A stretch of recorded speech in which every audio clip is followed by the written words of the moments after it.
Christ est ressuscité. Il est vraiment ressuscité. À l'aube profonde, les femmes arrivent pour l'embaumement, comme on arrive pour l'enterrement d'une espérance. Dans leur cœur, les souvenirs ont déjà goût de cendre. On pense rarement au futur dans les cimetières. Mais voici qu'au bord du tombeau, la pierre a passé et roulé loin de la mort.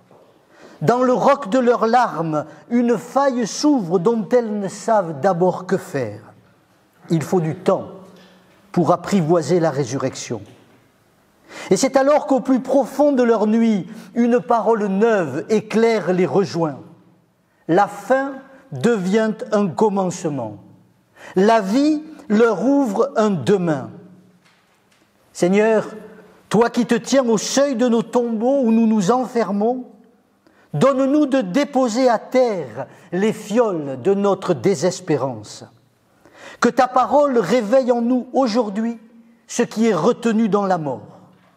Christ, Seigneur, tu es le vivant et tu nous parles de vivre. Je vous invite à vous lever pour louer le Seigneur.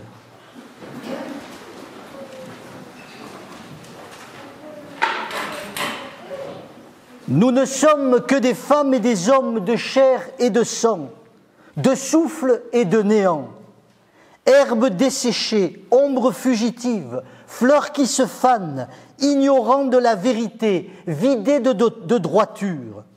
Et pourtant, notre Dieu, toi qui es vivant, tu mendies notre louange, tu gardes le monde, tu relèves les pauvres et inquiètes les satisfaits, tu berces les cœurs endoloris et tu fais marcher les bâtisseurs. Tu nous mets en marche comme le peuple de tes enfants. Tu fais sortir le Christ du tombeau. Tu ouvres ainsi un chemin de vie pour chacune et chacun de nous. Christ est ressuscité. Il est vraiment ressuscité. Et par son esprit, nous sommes ressuscités avec lui. Loué sois-tu Dieu, Père, Fils et Saint-Esprit. Alléluia. Et je vous invite à chanter au cantique 491, un chant de Pâques, comme le seront tous les chants de ce dimanche, et nous chantons les 6 strophes. Chrétiens, chantons le Dieu vainqueur.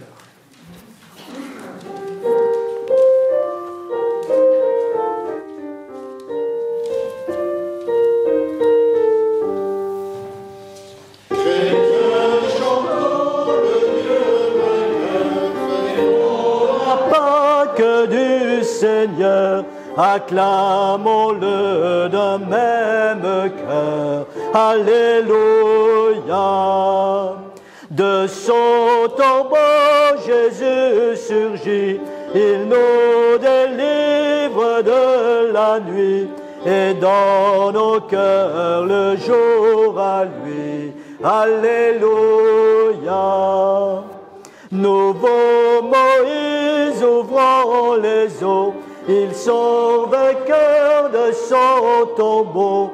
Il est Seigneur des temps nouveaux. Alléluia. L'agneau pascal est immolé, il est vivant ressuscité, splendeur du monde racheté. Alléluia. Le cœur de Dieu est révélé, le cœur de l'homme est délivré, splendeur du monde racheté. Alléluia. Au jour de joie, de vrai bonheur, au Pâques sainte du Seigneur, par toi nous sommes tous vainqueurs. Alléluia.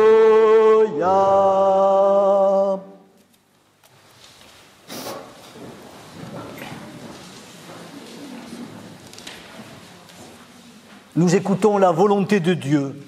En ce jour où nous proclamons la résurrection, nous réfléchissons également au sens de cet événement fondateur de la foi chrétienne.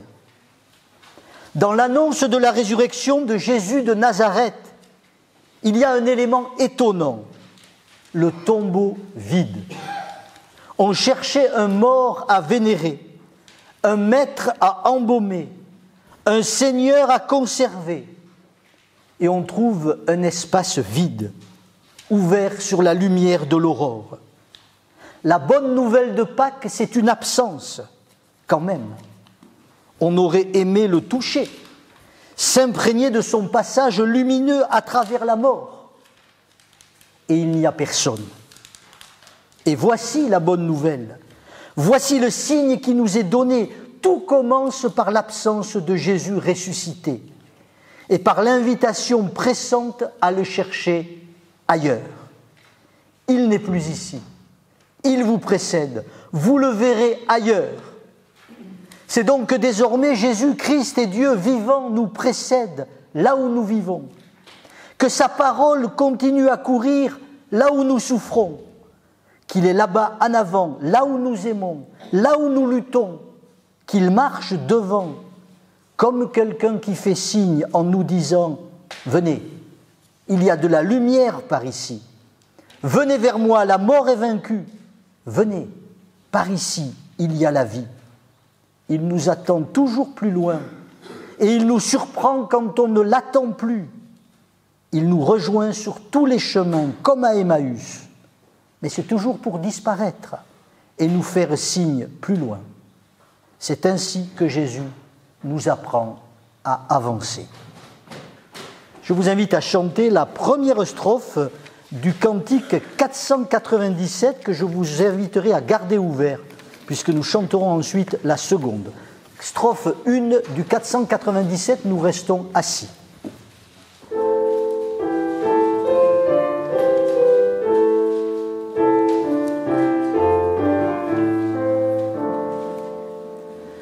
Christ est ressuscité des morts, car Dieu nous est fidèle. Il donne à nos cœurs et nos corps la vie enfin nouvelle. Et voici avec son roi l'été durable de la joie. Chantons tous Alléluia, Alléluia. Nous prions.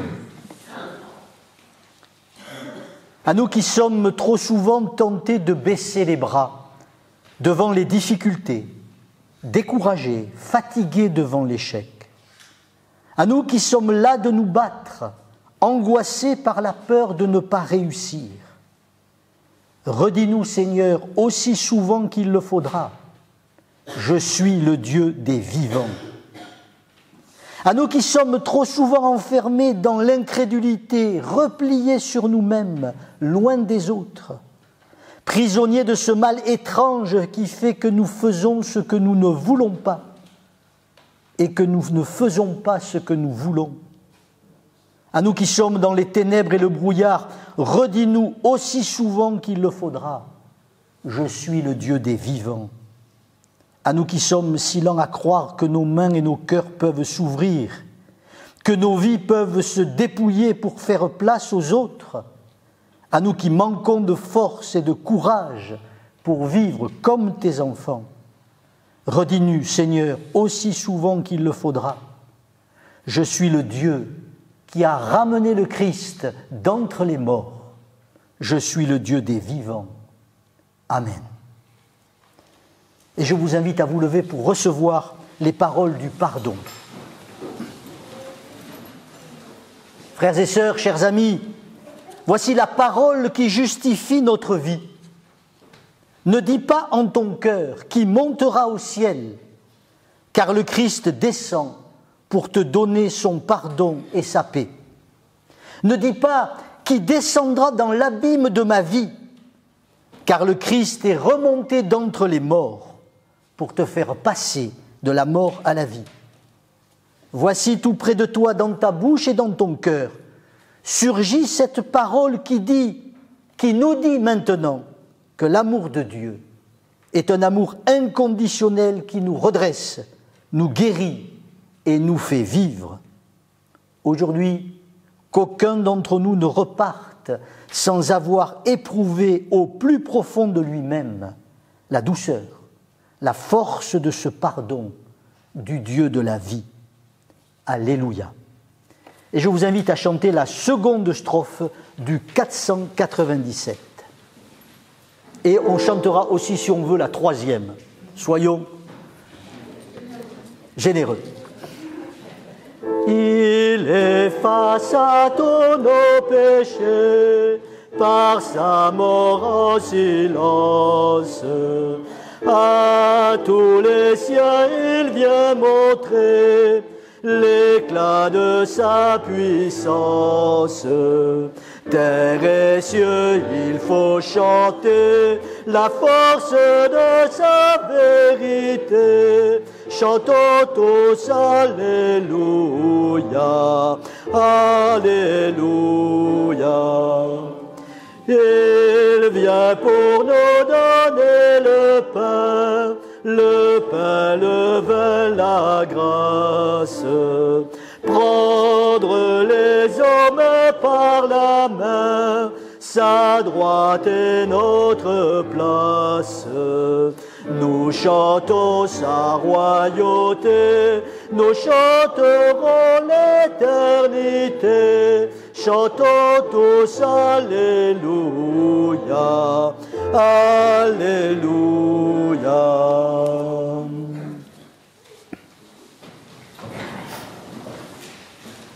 Et avant d'écouter l'évangile de Pâques, je vous invite à la prière.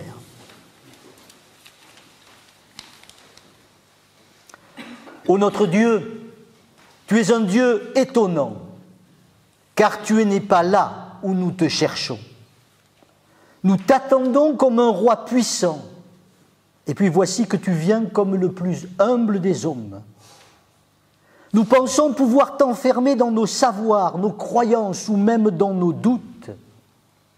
Et puis voici que tu es différent de l'image que nous avions forgée de toi. Ô notre Dieu, tu es un Dieu étrange, car toujours tu reviens par des chemins détournés. Et jamais sur toi on ne peut étendre la main. Alors comment te reconnaître si toi-même tu n'ouvres nos cœurs? Viens parler au cœur des Écritures. Par ton esprit, viens toi-même au plus profond de nos existences, écrire les mots qui font vivre. Amen.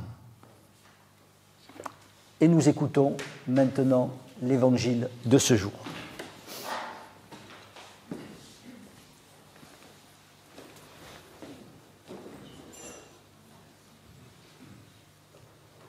Le premier jour de la semaine, à l'aube, alors qu'il faisait encore sombre, Marie de Magdala se rend au tombeau et voit que la pierre a été enlevée du tombeau. Elle court, rejoint Simon-Pierre et l'autre disciple, celui que Jésus aimait, et elle leur dit : « On a enlevé du tombeau le Seigneur et nous ne savons pas où on l'a mis. » Alors Pierre sortit, ainsi que l'autre disciple, et ils allèrent au tombeau. Ils couraient tous les deux ensemble, mais l'autre disciple courut plus vite que Pierre et arriva le premier au tombeau. Il se penche et voit les bandelettes qui étaient posées là. Toutefois, il n'entra pas. Arrive à son tour Simon-Pierre qui le suivait. Il entre dans le tombeau et considère les bandelettes posées là et le linge qui avait recouvert la tête. Celui-ci n'avait pas été déposé avec les bandelettes, mais il était roulé à part dans un autre endroit. C'est alors que l'autre disciple, celui qui était arrivé le premier, entra à son tour dans le tombeau. Il vit et il crut. En effet, il n'avait pas encore compris l'écriture selon laquelle Jésus devait se relever d'entre les morts. Après quoi, les disciples s'en retournèrent chez eux.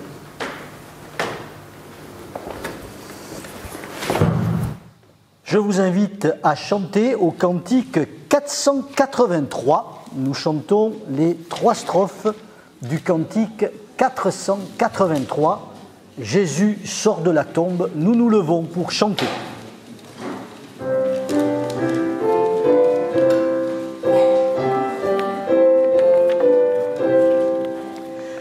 Jésus sort de la tombe, il vit, il est vainqueur.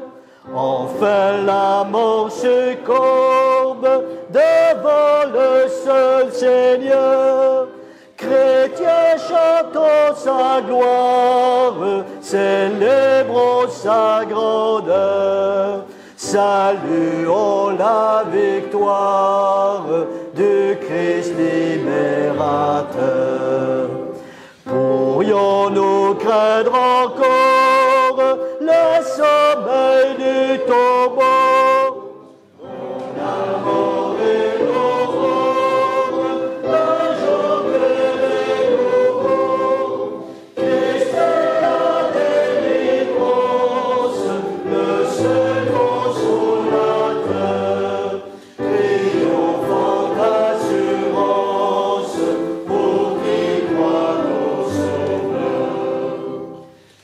La ferme espérance dans l'éternel bonheur domine les souffrances, rassure tous les cœurs.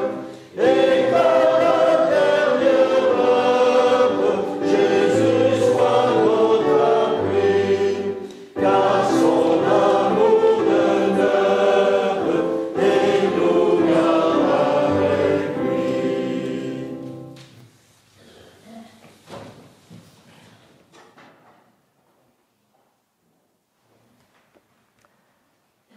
La résurrection du Christ au matin de Pâques, qu'on le veuille ou non, qu'on y croit ou non, est l'événement fondateur du christianisme. Si les premiers disciples n'avaient pas attesté de ce qu'ils ont vécu, nous ne serions pas là 2000 ans après. La foi chrétienne vit ou meurt de confesser ou de nier la résurrection du Christ. Elle trouve son sens dans la conviction qu'avec sa résurrection, la vie, quoi qu'il en est, emporte sur la mort. Cependant, le moins que l'on puisse dire, c'est qu'il n'est toujours pas facile aujourd'hui de proclamer Christ est ressuscité. À la fois parce que dans ce monde, encore et toujours, la mort semble l'emporter sur la vie, et point n'est besoin de citer tel ou tel exemple, il vous en vient à chacune et chacun. Et puis, il faut bien aussi le dire, parce qu'affirmer la résurrection ne va pas de soi pour notre intelligence et notre rationalité. Et cela ne date d'ailleurs pas d'aujourd'hui. Ne nous y trompons pas, les Grecs, à l'époque de Jésus, trouvaient absurde l'idée même de résurrection, et les Sadducéens aussi, qui étaient juifs, à la différence des pharisiens. Et on peut les comprendre. Or, le texte de Jean que nous avons lu ce matin au chapitre 20 peut nous aider à réfléchir à cet événement singulier. L'avez-vous remarqué, je l'ai rappelé dans la volonté de Dieu tout à l'heure, l'affirmation de la résurrection dans notre texte, comme d'ailleurs dans les autres évangiles, ne commence pas par une apparition, mais par une absence. Le tombeau est vide. Et de ce constat du tombeau vide, l'évangéliste propose 3 interprétations possibles, celle de Marie-Madeleine, celle de Pierre et celle de celui qu'on appelle le disciple que Jésus aimait, qui est anonyme et que nous laissons dans l'anonymat. C'est d'abord Marie-Madeleine qui, la première, voit la pierre rouler. Le texte grec pour dire voir ici est un terme qui veut dire elle le constate, elle le voit. Elle n'entre pas comme le feront peu après Pierre et le disciple bien-aimé. Mais aussitôt, sans même vérifier que le corps n'est plus là, elle sait. Elle interprète. À partir de son désir, elle interprète et s'en va dire aux disciples, alors qu'elle n'a rien vu, qu'elle n'a rien regardé. Ils ont enlevé le Seigneur du tombeau et nous ne savons où ils l'ont mis. Elle se trompe, mais elle sait au moins une chose, sans l'avoir vu, c'est qu'il n'est plus là. Plus tard, c'est la suite du texte que nous avons lu qui nous l'apprendra, elle se penchera, verra 2 anges auxquels elle dira en pleurant « Ils ont pris mon Seigneur et je ne sais où ils l'ont mis ». Cette obsession littéralement aveuglante de l'enlèvement du corps de son Seigneur traduit le fait que Marie est liée à Jésus d'un amour, j'allais dire passionnel. N'est-elle pas allée au tombeau en ce matin alors que les disciples sont restés murés à Jérusalem ? Un amour qui peut lui permettre d'envisager devant la pierre roulée autre chose qu'un vol. Le corps de son Jésus, de son Seigneur a disparu. Ce corps auquel elle ne pourra même plus prodiguer les derniers soins. La pierre roulée signifie que quelqu'un d'autre est venu avant elle et lui a volé ce corps qu'elle a aimé. Pour envisager la résurrection, il faudra à Marie que quelque chose se déplace, qui la dépossédera de ce corps et qu'elle s'est en quelque sorte approprié. Pour le rencontrer vivant, il faudra qu'elle s'entende appeler par son nom, par Jésus lui-même. Non pas qu'elle le voie, puisqu'elle ne le reconnaîtra pas en le prenant pour le jardinier. Non, qu'elle s'entende appeler par son nom, qu'elle reconnaisse sa voix. Deuxième interprétation, celle de Pierre. Il entre le premier et lui aussi voit. Le verbe grec utilisé ici est un autre terme encore que celui de Marie. C'est un terme qui en français a donné théorie, théorein. Et la Tobe traduit intelligemment, il considère. Il considère, Pierre, plein de choses. Il entre, il considère les bandelettes posées là, le linge qui avait recouvert la tête. Celui-ci, nous dit-on, n'avait pas été déposé avec les bandelettes, mais il était roulé à part dans un autre endroit. Comme c'est précis. Pierre, ici, c'est le théologien, l'intellectuel, l'interprète. Pas comme Madeleine, qui est pris dans sa passion amoureuse. Il rationalise, il liste, tel un enquêteur, l'ensemble des choses qu'il considère et qu'il faudra bien un jour analyser. Et que fait-il de tout cela ? Dans le récit, strictement rien. Du point de vue de la foi, strictement rien. Par contre, il ouvre 20 siècles possibles d'interprétation plus ou moins pertinentes de tous ces éléments. Les bandelettes, le linge roulé, le sensuaire, voilà, tout ce qu'on a fait depuis 2000 ans. Avec Pierre, c'est le commencement du débat sans fin sur les faits. Que s'est-il réellement passé ? Débat stérile, en ce sens qu'il ne mène à rien.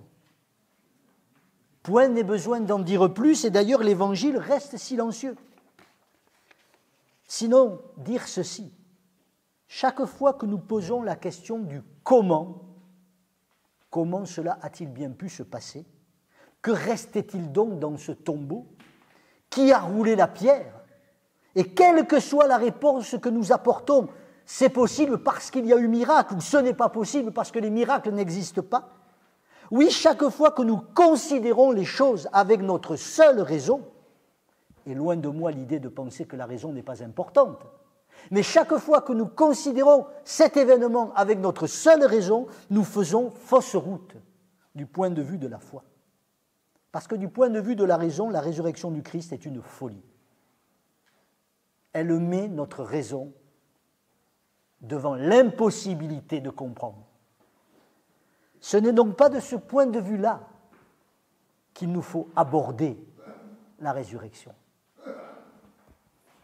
Troisième interprétation, donc, celle du disciple bien-aimé, ce fameux disciple qui est le porteur de la tradition de l'évangile de Jean, qui n'apparaît que dans l'évangile de Jean, qu'on essaie d'identifier à telle ou telle personne, peu importe.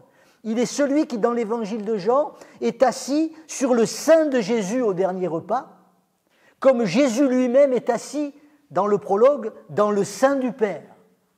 Il est donc le porteur, pour Jean, de la vraie spiritualité, de la vraie foi. Or, que fait le disciple bien-aimé? On nous dit, il entra, il vit et il crut. Sans commentaire. Ou plutôt, le verset qui suit, il n'avait en effet pas encore compris l'Écriture qui dit qu'il doit ressusciter. Donc le disciple bien-aimé n'est pas encore un croyant qui comprend les Écritures, mais il est dans l'expérience fondatrice où une révélation se fait et où l'on voit, et ici le terme grec est orao, non pas considérer, non pas constater, mais contempler, voir. Et il croit.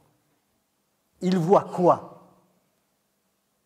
Il croit quoi? Essayons de creuser. Il voit quoi? La même chose que Pierre. Mais comme le texte ne précise pas qu'il les considère, ces objets présents dans le tombeau, on peut alors penser que ce qu'il voit, c'est l'absence. C'est le vide. C'est l'absence du corps signifié par les bandelettes et le linge déposé là dans le tombeau. Le corps n'est plus là. Pierre, lui, voit les objets et réfléchit. Il théorise. Le disciple bien-aimé voit l'absence, voit le vide et il croit. Mais en quoi? Alors, traduisons littéralement. Il voit et il fait confiance. C'est l'autre sens du terme de croire. Il ne cherche pas d'explication. Simplement, il fait confiance. Ce qui est en train de se passer est inattendu. Le corps n'est plus là. On ne peut le trouver là puisqu'il n'y est pas. Peu importe les objets qui restent. Pas de vol supposé, mais la confiance. Voilà l'effet de la résurrection sur le disciple bien-aimé. Pas une apparition, mais une absence qui ouvre à la confiance. Quel paradoxe! Une absence, c'est triste, ça nous angoisse, ça nous laisse seuls. Et ici, c'est une absence qui ouvre un possible. L'absence du corps ouvre la possibilité d'autre chose. Le vide, le rien qui rend tout possible, qui ne sature pas, qui ne comble pas l'espace, mais qui permet la confiance. C'est cela pour l'évangile de Jean, ce que Jésus appellera plus tard quand il verra Thomas, ne pas voir et croire. Pour reprendre cette célèbre parole, heureux ceux qui ne voient pas et croient. Ou on aurait pu dire heureux ceux qui voient l'absent et qui croient. Le premier heureux est bien ici le disciple bien-aimé. Il est heureux parce qu'il n'a pas vu le ressuscité et qu'il a cru. Plus exactement, il a vu le manque, l'absence, et il a cru. Il a cru avant de voir. Que signifie tout cela pour nous aujourd'hui? Que nous disent ces personnages? J'aimerais d'abord souligner, insister sur le fait que théoriser sur la résurrection, sur ce qui a bien pu se passer, est peut-être utile du point de vue intellectuel, mais du point de vue de la foi, c'est-à-dire du point de vue de l'existence, c'est stérile. Cela nous évite seulement de nous poser la question essentielle. Que signifie pour moi, qui me dit chrétien, cette confession, Christ est ressuscité, il est vraiment ressuscité? Non pas qu'est-ce que ça veut dire intellectuellement, mais qu'est-ce que ça veut dire pour moi, au jour le jour? Ce que Luther disait déjà à sa manière forte, je cite, « Quand tu lis « Le Christ est ressuscité », ajoute aussitôt « Je suis ressuscité et tu es ressuscité avec lui, car il faut que nous soyons rendus participants à ces résurrections. Ne pas apprendre cela, c'est ne rien apprendre du tout. » Fin de citation. Quand tu dis Christ est ressuscité, dis je suis ressuscité et tu es ressuscité avec lui. C'est-à-dire je suis vivant, ici et maintenant. Croire que Christ est ressuscité, c'est faire le constat d'une absence, être dépossédé de quelque chose que nous pensons nôtre et repartir vivant, debout, témoin. Vous voyez, le corps de Jésus que nous allons partager tout à l'heure ne nous appartient pas. Certes, il est bien notre Seigneur, mais il n'est pas à nous. Il nous échappe. Et pour devenir témoin de sa résurrection, il faut bien que nous ne le laissions partir et que nous partions à sa suite. C'est-à-dire, il faut que nous l'offrions au monde comme l'absent mystérieusement présent à nos côtés, comme celui qui se fait reconnaître par l'appel de notre nom, pas comme une vérité que l'on possède, mais qui est morte, tel un cadavre. C'est cela que nous dit l'expérience fondatrice du disciple bien-aimé. L'absence ouvre à la confiance. Quelque chose devient possible, la vie peut l'emporter, le tombeau est vide, c'est cela Pâques. Je répète et j'insiste, ce n'est pas d'abord l'apparition de Jésus qui fonde la foi pascale, c'est l'absence du corps. La proclamation pascale, c'est que du possible s'ouvre dans un monde fermé, dans un tombeau ouvert. Oui, la proclamation pascale, c'est que du possible s'ouvre dans un monde fermé parce que le tombeau est ouvert. Au final, ces trois disciples nous rappellent qu'il y a plusieurs façons de voir et que souvent dans nos existences, voir se fait en plusieurs étapes, de plusieurs manières. Nous sommes parfois Marie-Madeleine, parfois Pierre, parfois le disciple bien-aimé. Ce que nous avons vu d'une façon au fil du temps, au gré des événements, il nous arrive de le voir autrement. Ne dit-on pas, désormais, je vois les choses autrement? C'est-à-dire que nous les voyons d'une certaine manière et nous les voyons maintenant d'une autre. Ces différentes façons de voir ne sont pas exclusives les unes des autres, mais une est cependant essentielle pour saisir ce qu'il en est de la proclamation pascale.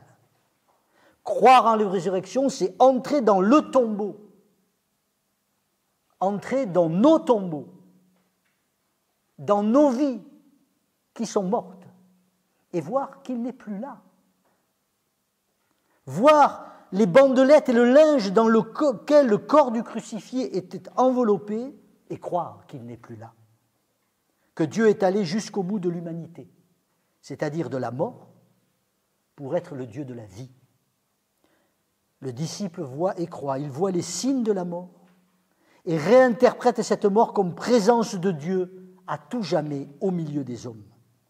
Et alors il peut partir pour proclamer une fraternité nouvelle, fondée non pas dans notre bonne volonté ou nos bons sentiments, fondée non pas dans un miracle que nous pourrions reproduire, mais dans l'espérance d'une vie offerte, une vie qui, malgré les apparences contraires, l'emporte à jamais sur la mort. Amen.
473, les 3 strophes. Cantique 473.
Il est vraiment digne et juste. C'est notre joie et notre salut de te bénir et de t'adorer en tout temps et en tout lieu.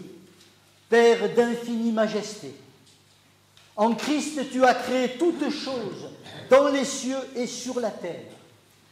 Tout a été créé par lui et pour lui, et toutes choses subsistent en lui. Il est le premier-né d'entre les morts, afin d'être en tout le premier. Tu as voulu tout réconcilier avec lui. Et maintenant, tu l'as souverainement élevé. Tu l'as fait siéger à ta droite dans les cieux, au-dessus de toute domination et de toute autorité, afin que tout genou fléchisse et que toute langue confesse à ta gloire qu'il est Seigneur. C'est pourquoi avec les cieux et toute leur armée, avec l'Église tout entière en une commune allégresse, nous célébrons le ressuscité. Saint, Saint, Saint est le Seigneur, toute la terre est remplie de sa gloire. Hosanna au plus haut des cieux. Béni soit celui qui vient au nom du Seigneur. Hosanna au plus haut des cieux.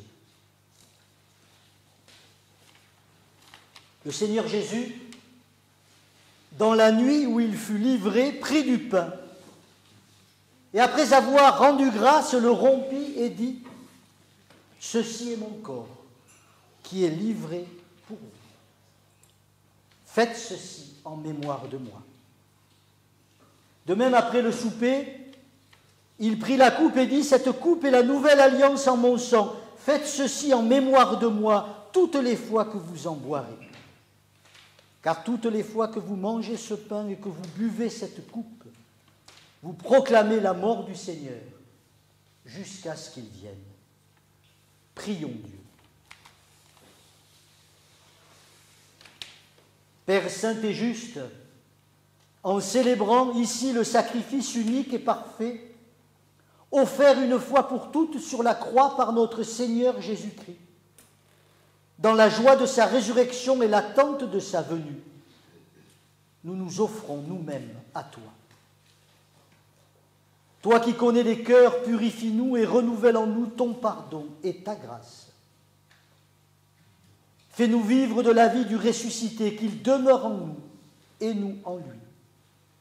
Et fais de nos vies une offrande vivante à ton service. Envoie sur nous ton Saint-Esprit pour qu'en recevant ce pain et cette coupe, il nous soit donné de communier au corps et au sang, à la mort et à la vie de notre Seigneur Jésus-Christ. Car c'est par lui que tu crées, que tu sanctifies, que tu vivifies, que tu bénis et que tu nous donnes tous les biens.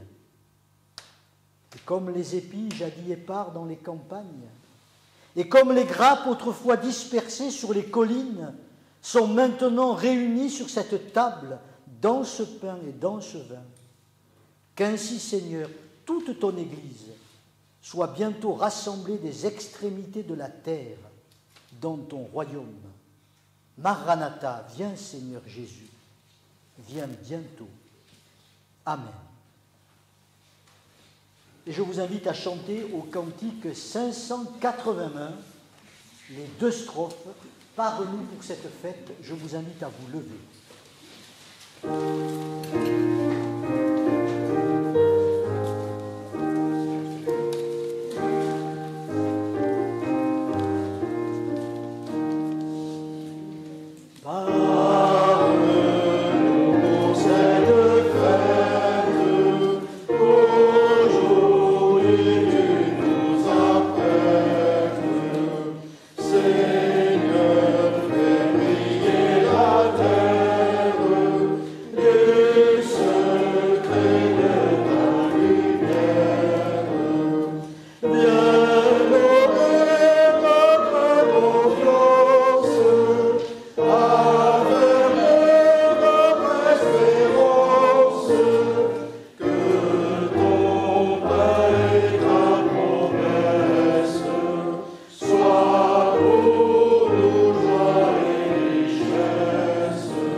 Voici, dit le vivant, je me tiens à la porte et je frappe. Si quelqu'un entend ma voix et m'ouvre la porte, j'entrerai et je prendrai la scène avec lui. Frères et sœurs, le Seigneur nous appelle, le Seigneur nous invite. Je vous invite à venir faire un cercle, même ceux qui ne prendraient pas le pain et le vin pourraient passer à leurs voisins et être en communion, tous les uns avec les autres. Donc nous faisons un grand cercle qui s'arrêtera au pied de la chaire, comme ça la caméra ne me filmera que moi, et qui s'arrêtera ici. C'est juste pour cette raison, je le répète, nous faisons un cercle autour du temple. Nous sommes nombreux, mais nous y arriverons. Je pense qu'il faudrait en fait 2 personnes qui aillent des 2 côtés. Hein, voilà, avec, voilà. Voilà. Voilà, donc je précise aussi que je passerai, le plat passera et vous prendrez le pain en ne touchant que votre morceau. Et pour la coupe, il y a des petits verres, des gobelets avec du jus de raisin pour ceux qui le souhaitent, et ceux qui voudraient prendre la coupe passera aussi.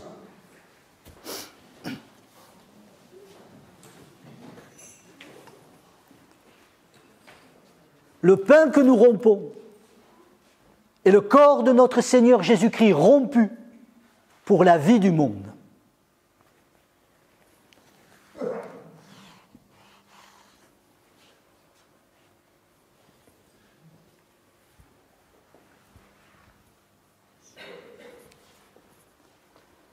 La coupe de bénédiction pour laquelle nous rendons grâce est la communion au sang de notre Seigneur Jésus-Christ, le sang d'une alliance nouvelle répandue pour la multitude des hommes. Voilà, et puis moi je vais prendre...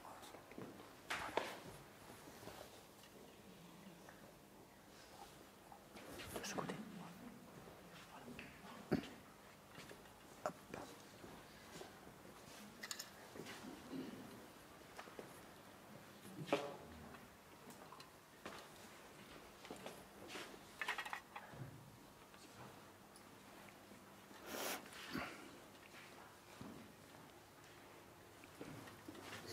Non, c'est tu idée là, idée de l'autre côté.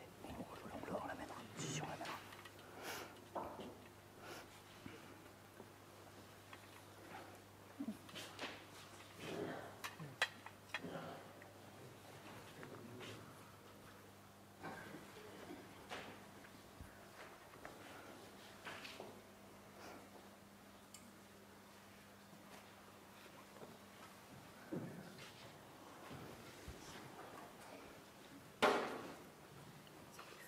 Oui, c'est du verre. Vous voulez du jus de raisin, vous voulez?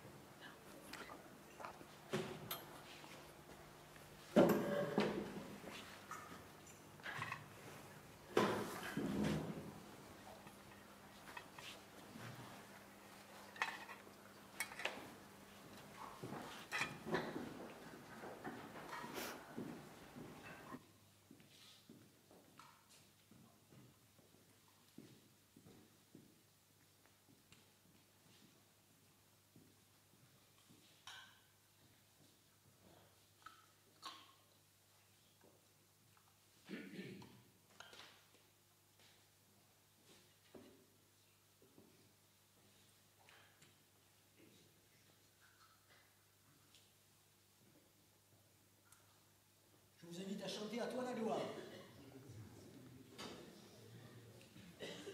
Que vous connaissez par cœur, j'imagine.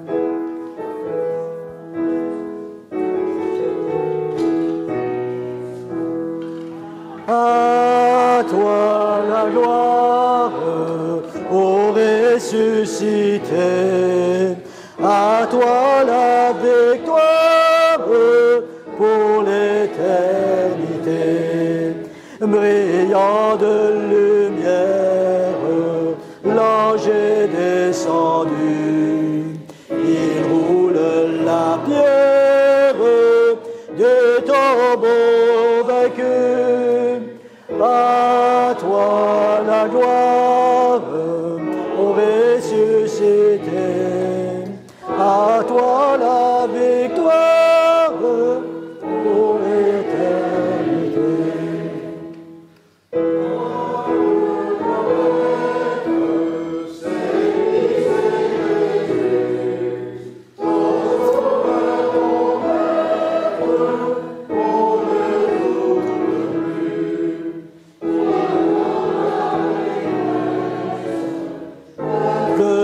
Seigneur, et redis sans cesse que Christ est vainqueur.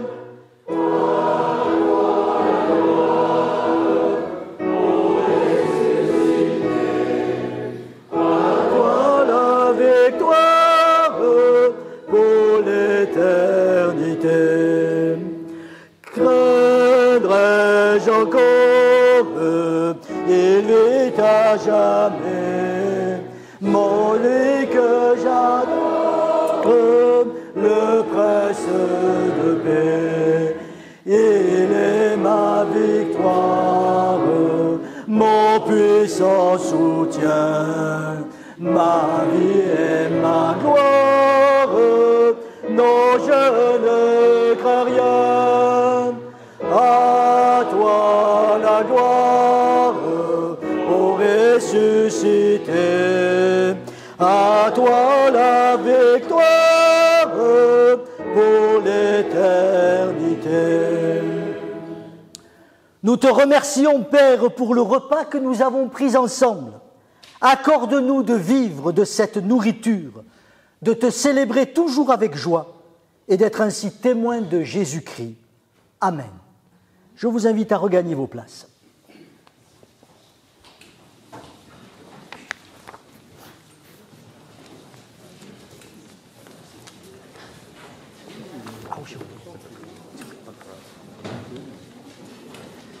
Voilà, c'est maintenant le moment des annonces. Attends, Loulou, tu parleras quand je te le dirai. Alors, Alain.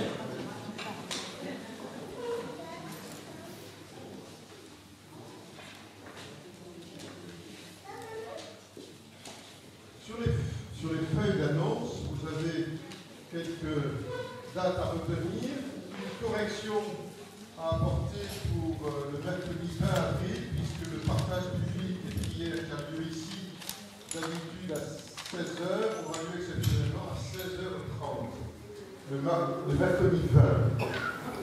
Et d'ailleurs, ce mercredi 20, il y aura aussi l'Assemblée générale de l'association Margelle 1901, auquel vous êtes tous invités à adhérer. Pour ceux qui souhaitent, l'association Margelle 1901 est une association qui existe depuis plus de 20 ans. Son objectif est d'être en connexion avec le quartier et association protestante de rencontre et de dialogue. C'est elle qui porte Café Margelle, c'est elle qui porte un certain nombre d'activités. Et donc vous êtes invités à participer à cette assemblée générale. Voilà. Dans la même semaine, nous aurons le vendredi 22 la dernière soirée Margelle ici à 20h30 avec un étudiant spécialisé dans les problématiques de l'eau qui viendra nous parler dans notre cycle annuel sur l'écologie des problématiques d'eau dans le monde. Et le samedi 23, vous avez également un grand temps fort qui est organisé au centre de Jacou, concernant, avec la venue notamment de la présidente de l'EPUF en France, Emmanuel Sebol, qui va faire une conférence, et ce culte est précédé d'un bifort, un culte autrement, et d'un repas partagé. Voilà, dans les annonces aussi, dans l'agenda, on peut noter que dimanche prochain est encore un jour de vote, donc nous sommes tous invités à participer à faire un acte citoyen de cette manifestation. Dans les annonces, j'en finis. Alors, pour information de la communauté, nous n'aurons pas l'an prochain de pasteur attitré sur notre secteur, puisque, effectivement, nous espérions obtenir la présence d'un pasteur. Donc, nous n'aurons pas un nouveau pasteur, mais la communauté rebondira avec ses forces vives pour effectivement poursuivre son activité ici. Je vois que je suis sûr. Oui, il y a un certain nombre de personnes qui doivent faire des annonces. Merci en tout cas aussi à ceux qui nous êtes invités à un temps partagé d'apéritif, là, à la sortie du culte, préparé par Dominique et Anne. Merci.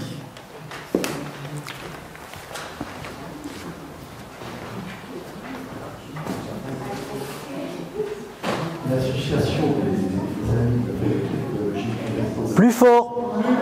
L'association des amis de la théologie protestante de Montpellier, en liaison avec cette faculté, organise le mercredi 13 mai Plus fort. Une conférence repas. Alors, comme son nom l'indique, une conférence repas comprend deux choses. D'abord, une conférence qui sera assurée par le professeur Christophe Singer sur un thème d'actualité qui est quel évangile pour aujourd'hui, point d'interrogation. Comment le dire, point d'interrogation. Donc, cette annonce est donnée avec plus de détails sur des affiches qui ont été apposées ce matin. Vous êtes cordialement invités, amicalement invités à cet événement. Merci. Il faut s'inscrire. Oui, il faut s'inscrire comme c'est un repas. Il faut voilà. Le partage.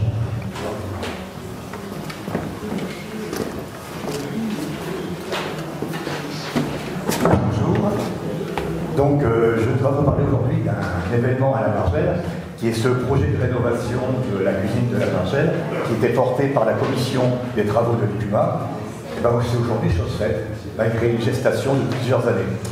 Alors j'avais préparé un petit diaporama de 2 ou 3 minutes pour vous présenter eh bien, cette réalisation collective. Et il semble que nous n'ayons pas les moyens techniques de pouvoir faire cette diffusion. Ça n'est pas grave, parce que j'ai le plan B. Alors le plan B, ben, c'est un petit texte que je vais vous faire lire. Bon, il n'y en a pas pour très longtemps, mais je pense qu'il était important de souligner quelques points pour expliquer pourquoi cette rénovation. Il y a 6 ans, notre pasteur Ticia nous embarquait dans l'aventure du four à pain, sur l'idée de partager le pain, depuis sa préparation jusqu'à sa dégustation. Cette idée-là fut source de convivialité, de partage, d'amitié et même de fraternité. Pendant ces 2 années de crise pandémique, la Margelle, notre communauté, s'est assouplie, comme la plupart des activités sociales et associatives dans notre pays. Les contraintes sanitaires auront eu raison de la belle dynamique du partage que nous avions su pourtant générer. Le projet de la rénovation de la cuisine de la Margelle a dû aussi être reporté plusieurs fois et au calendrier grec. Nous devions reprendre ce projet dès que possible, non seulement en raison de l'état de décrépitude d'une cuisine de plus de 30 ans, mais aussi parce que ce lieu a toujours été un espace de partage où plusieurs communautés préparent, découvrent, apprécient de cuisiner ensemble, d'aimer de tous les horizons. C'est aujourd'hui chose faite. Cette cuisine, nous l'avions imaginée, dessinée, implantée, calculée avec la commission des travaux de l'EPUMA. Nous l'avons réalisée pendant 15 jours de dur labeur, grâce à la bonne volonté d'une équipe disparate, fort âgée pour certains, mais tellement motivée. Le trait d'union entre le four à pain et la cuisine de la Margelle est chose faite aujourd'hui. Tout comme le Christ qui, la veille de sa passion, recevait autour d'un repas tous ses amis. Nous souhaitons que cette cuisine soit un trait d'union entre ceux et celles qui prépareront et partageront les repas à venir de notre communauté. Merci à Martine, merci à Dominique, à Nathalie, à Pierre, à Solo, à Alain et Daniel et Alain de la commission des travaux. Merci à Peter et surtout à Andoni, qui s'est révélé dans cette difficile réalisation un compagnon d'une grande qualité humaine et technique. Profitez tous bien de ce lieu et joyeuse Pâques à tous et à toutes. Oui, c'est bien. Et donc, évidemment, la visite est gratuite. Marion et après Loulou. Bonjour. Alors, dans la perspective de réaliser une exposition qui pourrait toucher des personnes en particulier non croyantes, l'EPUMA vous propose de répondre à un questionnaire sur le sujet de la foi. Donc ce questionnaire est à l'entrée du bâtiment, au même niveau que les prospectus et les journaux. Et vous pouvez bien sûr me contacter pour toute question concernant ce questionnaire. Les réponses sont souhaitées d'ici fin juin. Vous avez la possibilité, bien entendu, si vous le préférez, de répondre de façon anonyme. Donc merci beaucoup d'avance de votre participation. Oui, mais je sais. D'abord, il y a encore quelqu'un d'autre. Ça s'appelle la patience. Sur la feuille d'annonce, au nom des Amis de la Gerbe, je vous présente le repas Tirer les sacs le vendredi 20 mai à midi à la Gerbe pour des retrouvailles. C'est une demande qui nous est revenue du terrain et nous espérons être nombreux dans le jardin de la Gerbe pour évidemment se retrouver, anciens gerbistes, gerbistes d'aujourd'hui et gerbistes de demain. Merci de votre action. Loulou, on se tait pour écouter. Le matin de Pâques, sachons écouter le message des femmes. Et puis nous demandons de lier, suivons tous les anciens nous aînés pour faire aussi bien et mieux qu'eux en humanité. Merci. Et je remercie aussi Marion pour l'accompagnement de ce dimanche. C'est maintenant le moment de l'offrande que chacun donne avec un cœur joyeux.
toi qui as ressuscité le Christ d'entre les morts, fais-nous vivre de cette vie du ressuscité.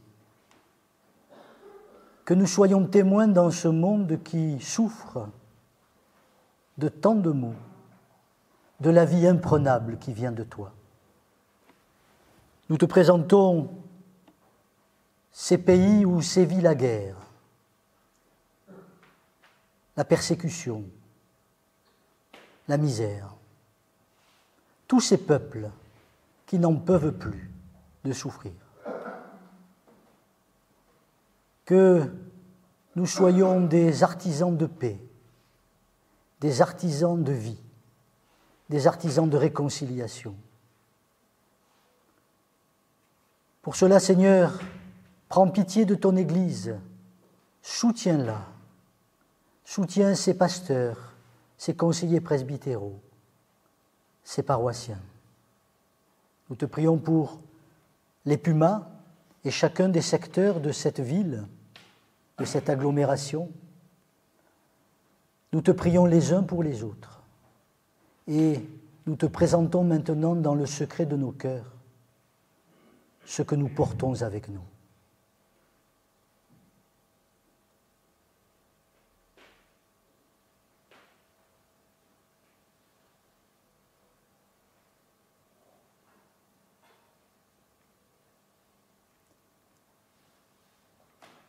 Et tous ensemble, nous te disons, Notre Père qui es aux cieux, que ton nom soit sanctifié, que ton règne vienne, que ta volonté soit faite sur la terre comme au ciel.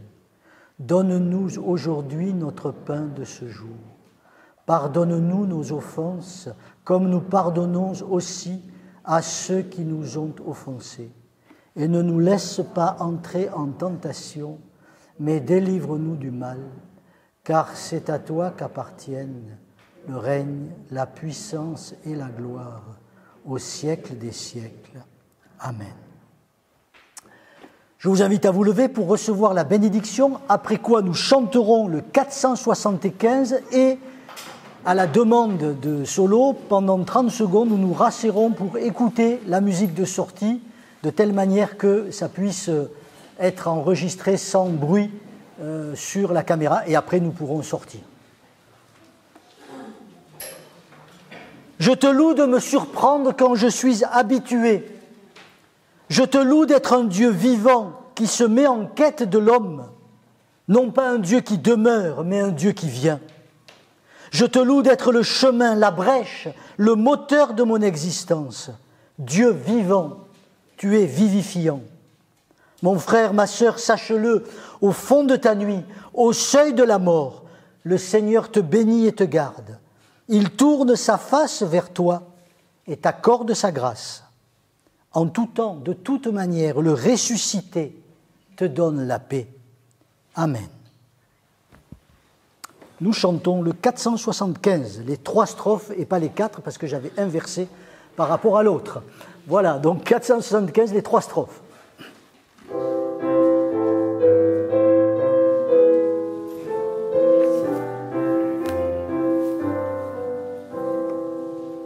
Mon Rédempteur est vivant, c'est en lui seul que j'espère.